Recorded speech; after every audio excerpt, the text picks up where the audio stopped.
Toujours dans cette silsila fiqhiyya, je prends du kitab wa sunnah et je ne prends pas des madhahib.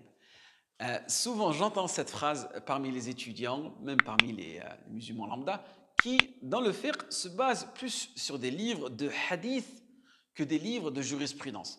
Certains d'entre eux peuvent ressentir une gêne envers certains madhahib. Et ils disent, moi, je ne suis pas un muqallid d'un madhab, je prends directement du Coran et de la Sunna.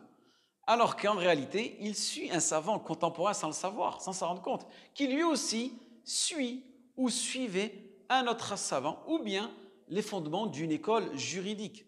Ça, il faut le comprendre. Et il a honte de dire qu'il suit tel savant, alors il préfère dire « je prends du Coran et de la Sunna ». En revanche, si tu lui dis que je suis l'imam Malik ou l'imam Abu Hanifa, il t'accuse d'être muqallid, alors que lui aussi, il est muqallid quelque part. Une personne qui ne dispose pas des outils nécessaires pour l'étude de sa religion doit faire du taqlid, il n'a pas le choix. Mais le taqlid d'une école juridique doit aussi se faire par le biais d'un shir, d'un professeur. C'est ça qui est le plus important. Car aujourd'hui, seulement une élite de savants peuvent prétendre prendre un verset du Coran et un hadith et en extraire les jugements et des finalités sans revenir à des livres de base. Je dirais même, eux doivent revenir vers des shuruhat. Exemple, si tu fais du tafsir, tu seras obligé de revenir vers Tafsir Tabari, Ibn Kathir, etc. Si tu veux enseigner Sharh al-Bukhari, tu dois revenir vers les shuruhat d'Ibn Hajar, par exemple, et ainsi de suite. Je pense qu'il faut faire preuve d'indulgence entre les différentes écoles, les différents courants, ceux du Ahl al-Hadith et ceux du Madhab.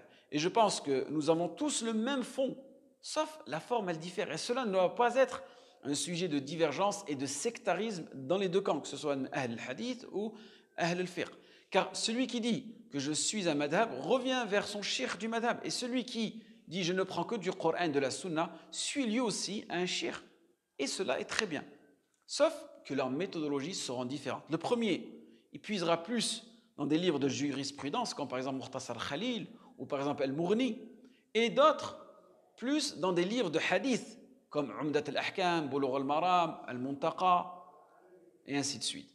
Donc, il faut juste se méfier du suivi aveugle d'un madhab pour celui qui a la capacité d'étudier et comprendre les sources religieuses et le fait de rendre obligatoire le suivi d'un madhab, c'est-à-dire l'imposer aux gens. Il faut faire attention à ça. Et aussi, n'oubliez pas, il faut aussi sensibiliser les jeunes qui débutent dans la science à ne pas dénigrer les madhab, de respecter ces madhab. Car beaucoup de personnes aujourd'hui imputent injustement des innovations, des hérésies aux madhab, alors que les 4 imams en sont bari, innocents, et n'en ont aucune responsabilité. Donc, un peu de modération dans les deux camps, barakallahu fik, ni être rigoriste, ni être laxiste.